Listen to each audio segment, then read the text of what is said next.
Dan kalau ada saudara-saudara yang jadi orang Kristen yang masih dangkal imannya, saudara yang mungkin meragukan kekristenan Alkitab, dan saudara mungkin mau pindah agama, saudara, saya berkata bahwa kekristenan adalah agama yang paling logik. Apa yang ada di dunia ini, semuanya sudah tercantum di dalam Alkitab. Bahkan saya dan saudara ketika menjadi orang-orang pilihan pun juga, saya dan saudara menjadi orang-orang yang sudah ditetapkan oleh Allah untuk diselamatkan. Kalau sampai ada orang Kristen yang meninggalkan Kristus dan kekristenan, maka sesungguhnya dia adalah orang yang sebenarnya tidak pernah diselamatkan oleh Tuhan. Karena saya percaya, orang yang diselamatkan oleh Tuhan tidak akan pernah kehilangan keselamatannya. Sekali di dalam anugerah, tetap di dalam anugerah. Shalom, salam sejahtera untuk kita semua. Ada seorang mualaf yang bernama Jesslyn T. Lestari yang hari-hari ini cukup viral karena dibicarakan oleh semua orang-orang, khususnya juga para pendeta-pendeta dan juga para apologet Kristen. Nah, saya ikut nimbrung untuk memberikan pesan terbuka kepada saudari Jesslyn. Karena salah satu pesan yang menarik buat saya untuk saya tanggapi adalah di mana dia berkata dalam wawancaranya atau podcast dari Don Ditan, berbunyi, dosa it's fine.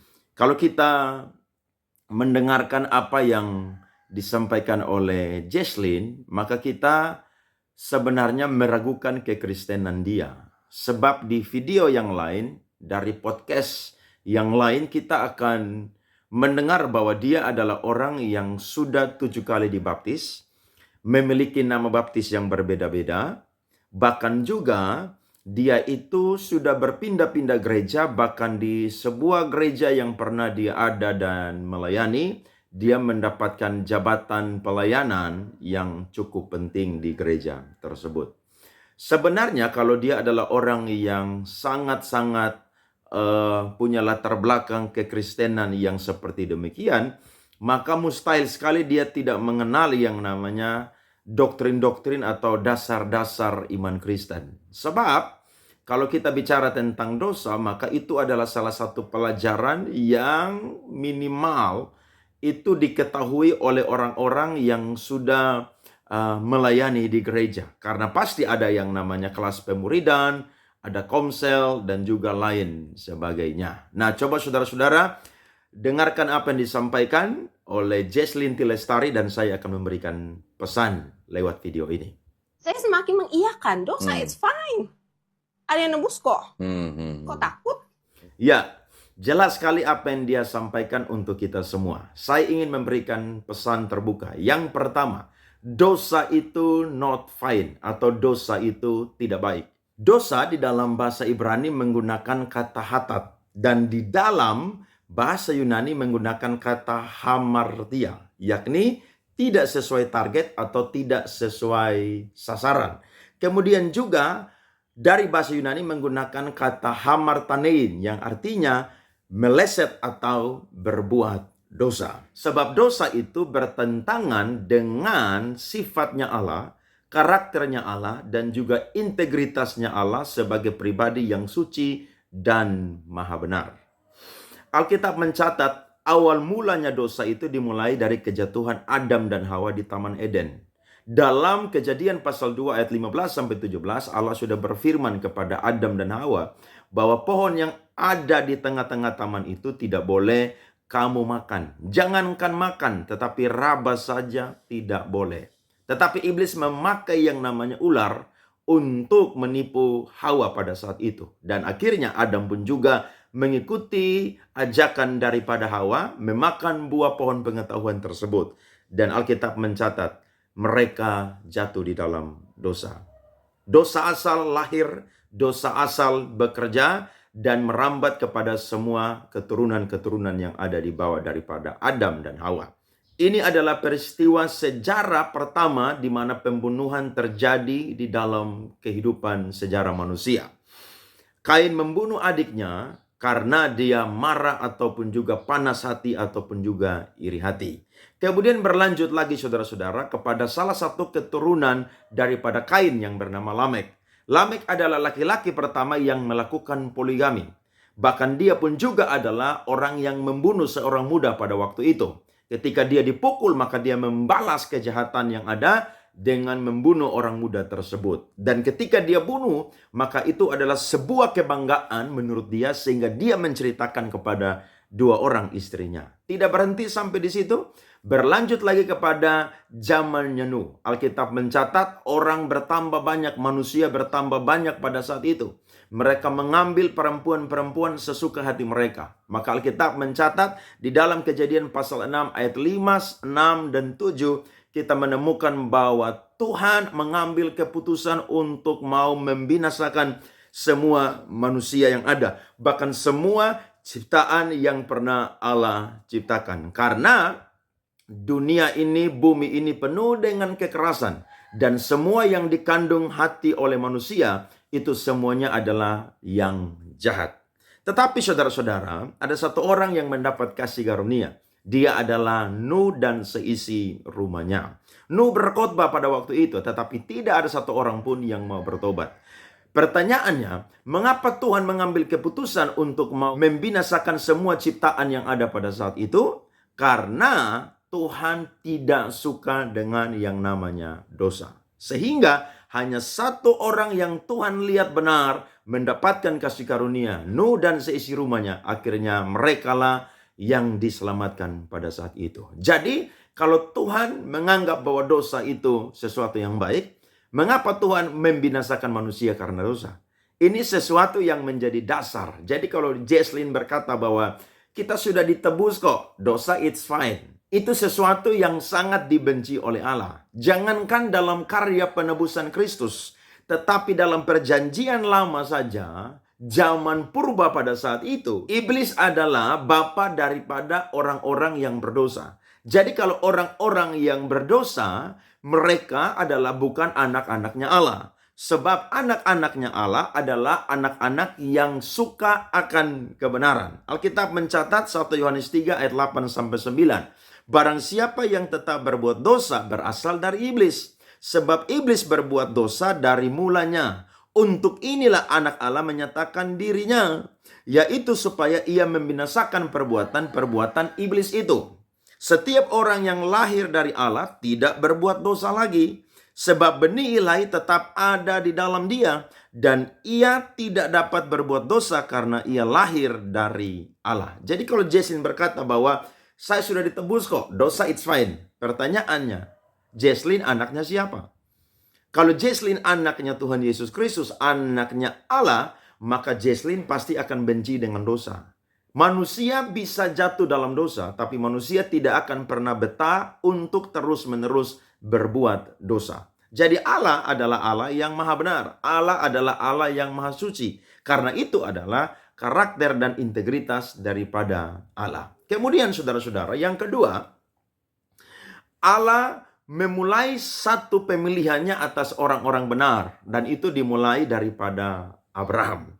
Tuhan memanggil Abraham untuk keluar dari daerah Mesopotamia, pergi ke satu tempat yang akan Tuhan tunjukkan kepada Abraham. Perpindahan Abraham ini bukan hanya sekedar untuk meninggalkan batas-batas geografis, tapi meninggalkan budaya orang-orang kafir, meninggalkan agama kepercayaan orang-orang kafir, bahkan meninggalkan lingkungan yang kafir. Untuk apa saudara? Karena Abraham adalah orang yang ingin masuk di dalam proses pengudusan Allah kepada Abraham, dan dia menjadi orang yang beriman kepada Tuhan atau orang yang percaya kepada Tuhan. Sehingga Abraham disebut sebagai bapa orang beriman. Jadi Tuhan itu Allah yang tidak pernah suka dengan yang namanya kompromi dengan dosa. Jadi kalau dosa itu fine, mengapa Allah memisahkan Abraham dari keluarganya, dari negerinya, dari rumah bapaknya, dari budaya dan agama kepercayaannya? Padahal pada waktu itu Abraham adalah orang yang sukses, orang yang kaya. Tapi Allah lebih mementingkan kekudusan, Allah lebih mementingkan kebenaran daripada harta kekayaan, latar belakang, dan lain sebagainya. Jadi kalau kita melihat apa yang Allah kerjakan bagi Abraham, jelas bahwa Tuhan ingin memulai keturunan generasi yang kudus yang baru, dan itu dimulai dari Abraham. Tuhan sangat mengasihi orang berdosa. Tapi Tuhan sangat benci akan dosa. Sehingga kalau ada orang yang berdosa, maka Allah pasti akan menghukumnya. Tapi ketika dia minta ampun dan dia ingin diperdamaikan dengan Allah, maka Allah langsung mengampuni dia. Kemudian yang ketiga adalah saya suka dengan perkataan Rasul Paulus dari Filipi pasal 2 ayatnya yang ke-12. Ini menarik ya saudara, firman Tuhan berkata, Filipi pasal 2 ayatnya yang ke-12. Hai saudara-saudaraku yang kekasih, kamu senantiasa taat, karena itu tetaplah kerjakan keselamatanmu dengan takut dan gentar. Bukan saja seperti waktu aku masih hadir, tetapi terlebih pula sekarang waktu aku tidak hadir. Ayat 13, karena Allah lah yang mengerjakan di dalam kamu baik kemauan maupun pekerjaan menurut kerelaannya. Menarik sekali apa yang dibahas oleh Rasul Paulus ini, karena dia sedang mengajarkan satu konsep keselamatan untuk orang-orang Filipi pada saat itu. Dan pastinya untuk saya dan saudara pun juga yang sudah percaya kepada Tuhan Yesus Kristus. Bahkan saudara-saudara yang belum percaya kepada Tuhan Yesus, lewat video ini saya ajak saudara untuk percaya kepada Tuhan Yesus Kristus. Sebab bukan kita yang mengerjakan keselamatan, tapi Allah lah yang mengerjakan keselamatan. Di dalam ayat ini, Paulus sedang menggiring kita untuk mengerti bahwa keselamatan itu bukan hasil kerjasama antara Allah dan manusia. Dalam istilah teologi disebut monergistik. Saudara-saudara, kita adalah orang-orang yang mutlak mendapatkan keselamatan itu karena karyanya Allah. Bahkan Alkitab mencatat bahwa Kristus sudah menyelamatkan kita, menebus kita ketika kita masih berdosa. Nah, bagaimana manusia yang masih berdosa atau sudah tercemar dengan dosa mampu bekerja sama dengan Allah? Tetapi yang Paulus mau giring di sini di ayat ini adalah Paulus mau supaya orang-orang yang sudah dipilih atau orang-orang pilihan yang sudah diselamatkan, mereka adalah orang-orang yang harus bertanggung jawab atas keselamatan yang sudah mereka dapatkan. Karena mereka adalah orang-orang yang sudah bertobat. Sehingga saudara-saudara, kalau kita menjadi orang-orang yang sungguh-sungguh percaya kepada Kristus, maka ada juga yang namanya tanggung jawab daripada saya dan saudara untuk menjadi orang-orang yang benar-benar mensyukuri apa yang sudah Tuhan kerjakan dalam kehidupan kita. Sehingga yang Paulus tekankan di sini adalah sinergistik. Artinya kerjasama antara Allah dengan orang benar dengan Allah untuk masuk di dalam proses pengudusan. Jadi untuk masuk dalam proses pengudusan tidak semata-mata Allah yang bekerja, tapi kita pun juga yang harus bekerja. Karena kekristenan selalu bicara tentang berakar, bertumbuh, dan berbuah. Nah, bagaimana saya dan saudara berakar, bertumbuh, dan berbuah kalau kita menjadi orang-orang Kristen yang pasif? Kita harus menjadi orang-orang Kristen yang aktif.